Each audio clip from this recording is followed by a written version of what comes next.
If you're wondering what the best brush is for painting walls, then this video is for you. I'll give you the info that you need so that you can make an educated and confident choice when you go to buy a paintbrush for your next project. Because if you buy the wrong one, then you could cause yourself a lot of needless work and make your job harder than it needs to be. And who wants to do that?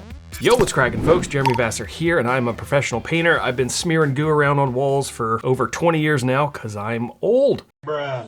I'm here to shed some light on what type of paintbrush you should buy to paint your walls. There are 3 elements that I'm gonna go over about brushes that will help inform your decision: bristle type, brush shape, and brush size. But first, let's define the goal here so that we're all starting out on the same page. And let's take a look at this wall as an example. And the most common way to go about and paint this type of wall would be with a combination of brush and roller. So if I was hired to paint this wall, and I'm just talking about the wall here, not the trim or anything else, then I would cut in the wall with a brush, which means I would go around the perimeter of the room and brush on paint in the places that my roller can't reach. So that means the line between the wall and the ceiling, inside corners that are shared with the adjoining walls, around the window and door frames, above the baseboard, around power outlets, and anything else that I can't get to with my roller. Once I've completed all the cut-ins, then I would go ahead and roll the wall with a roller like this one, maybe one a little bit bigger. Now when I roll, I like to roll about halfway into the cut-in. Really, you're trying to get as much of that cut-in covered with the roller as you can without tagging whatever surface you're rolling into. For instance, if I was rolling up into the line between the wall and the ceiling, I would want to get this roller covered in paint as close to the ceiling as possible without tagging the ceiling with whatever paint is on here. The goal when I'm painting a wall or almost any surface is to lay down the most uniform looking finish possible, which means I want my cut-ins and the rolling to blend together. What you want to avoid is what's called picture framing, which is where you see a very distinct difference between the cut-ins and the rolling. Onward to bristle type. The type of paint that you'll be using on the wall is almost certainly going to be something like this, which is a 100% acrylic latex, which means it is water-based and not oil-based. So the type of bristles that handle this paint the best are synthetics, as opposed to your natural bristles, which are mainly for oil-based products. So like polyurethanes, some different like specialty paints, and they used to be way more common, but you use a brush like this, which is a China bristle, white China bristle to be precise, and that is a boar hair, but these are pretty much only used for oil. They're not really used for latex-based products.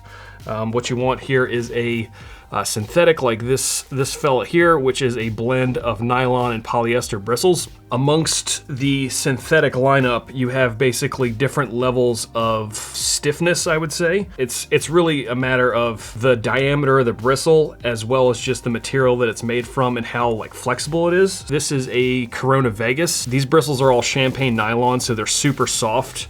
And this brush does really well with like looser paints, hybrids, things like that, but it's a slower cutting in process just because there's not a whole lot of stiffness to this brush. Then if you go on the complete other end of the spectrum, where you go with a synthetic Chinex like this guy here, which is called the Edge from Corona. Most folks will use this for like exterior and things that are really thick, and I don't really like these for cutting in the walls because it's just, you don't really get good cuts. It looks too brushy, for lack of a better term. What I really prefer is this blend of polyester and nylon. This is a Corona Cortez, and these bristles are my favorite type. They come in a lot of varieties as well as far as brush widths and sizes and shapes and stuff. But this is kind of a medium, kind of in betwixt the champagne nylon and the Chinex. But there are some stiffer bristles as well as some really soft bristles mixed together. So you get some super nice cuts, enough flexibility in the brush, but you can work thick products as well as like thinner trim paints and things like that. But this is an excellent blend, and so I would recommend that. If you've been finding this video useful, then you may also be interested in joining our online community, which is called Paint Your Home Now. This group includes our interior painting fundamentals course, as well as pro painter support from yours truly. So if you get jammed up on a job, you can message me directly in the app and I'll get back to you within 24 hours, usually way sooner than that because I'm in there all the time. Anyways, if that sounds like it's up your alley, then check out the link in the description and maybe I'll see you in there.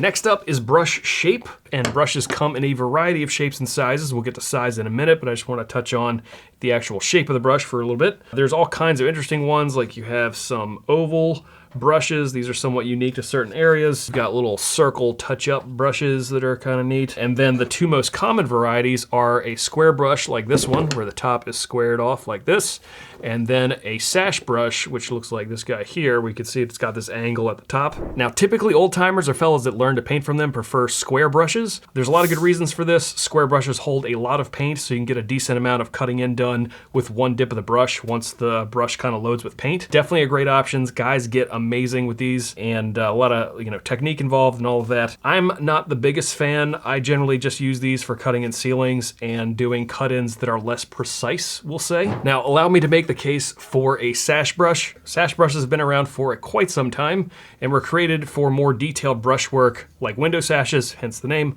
trim work, and a variety of other applications. The advantage of the sash brush is that it has an angle on top which allows for more precise cut-ins. It's also the way that that a lot of companies will taper the bristles at the top of the brush. It just gives you the ability to make super clean lines.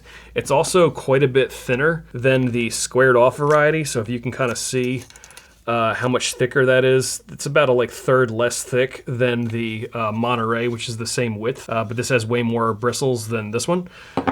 So it doesn't hold quite as much paint, which is some of the critiques of folks that are using squared off brushes, but it allows you to get really clean cuts. It holds enough paint, at least for me. And full disclosure, I learned to paint with a sash brush originally like 20 some odd years ago. So I'm a little bit biased when it comes to this because it's just been my preference for 2 decades. And I've tried a whole bunch of other different brushes, but I keep coming back to this one. And I'm plenty quick with this. And what's nice too is when you use a brush that's this precise, you can pretty much do all of the cut-ins on the wall. Generally, when I'm cutting in a wall, I can do everything I need to do with whatever paint I'm using with the 2.5 inch sash brush, and I don't need to switch to something smaller because I can get in everywhere I need to get in.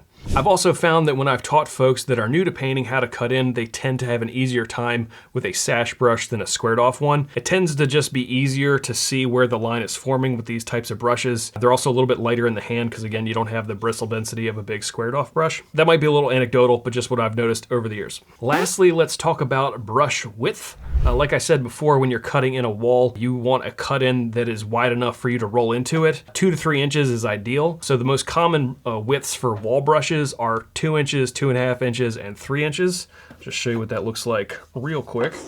2 inch, 2.5, and then 3. I find the 3s to be a little ungainly. When you try to do more precise cut-ins, you just have a lot to work with. These will also get fairly heavy the more you use it. Now, regardless of the shape you choose, the wider the brush, the more paint it's going to hold, but also the heavier it's going to be. So you can cover more area per dip with a wider brush. You're also gonna get a thicker cut in, but also the heavier it's gonna be. So I've seen this a bunch with people that I've trained in my crew. You're not used to cutting in, which most folks aren't, then you're gonna experience a lot of hand, arm, and shoulder fatigue, regardless of the size of brush you pick. But if you went with something like a 3 inch, you could really smoke your arm and shoulder out pretty quickly. That's not super fun because it prevents you from continuing forward in the job.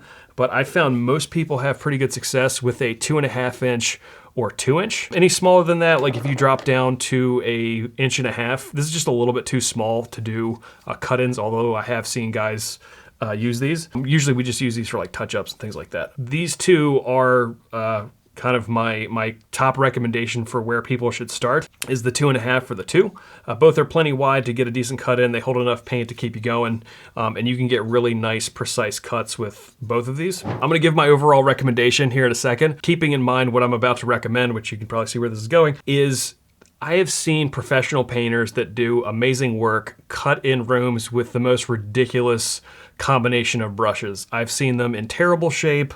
I've seen them cut in with 1.5 inches. I've seen them cut in with 3 inch brushes, squared off, oval, sash, whatever. I've seen it all. So really it's about finding something and using it enough to decide whether or not it feels good in your hand. You feel like you can control the paint, and you're really not gonna get that perspective without doing some reps and giving it a go yourself. So just don't feel like if you're getting the results that you want, then that brush is doing great for you. Keep on keeping on. That being said, my recommendation overall is to go with a brush that has a blend of nylon and polyester bristles, is a sash brush, and is 2.5 inches wide. In my humble opinion, the best example of this brush is the venerable affordable Corona Cortez. You can find these at any Benjamin Moore store. I'm not sponsored, by the way. I just super like these brushes. You shouldn't pay more than like 20 bucks for these. And if the 2.5 inch, you feel like it's gonna be a little bit too heavy, drop down to the 2 inch. It's also not bad to have one of each. I do.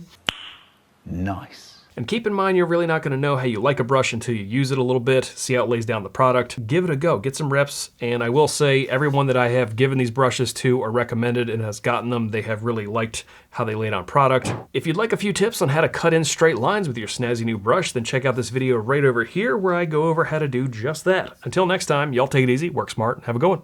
Peace.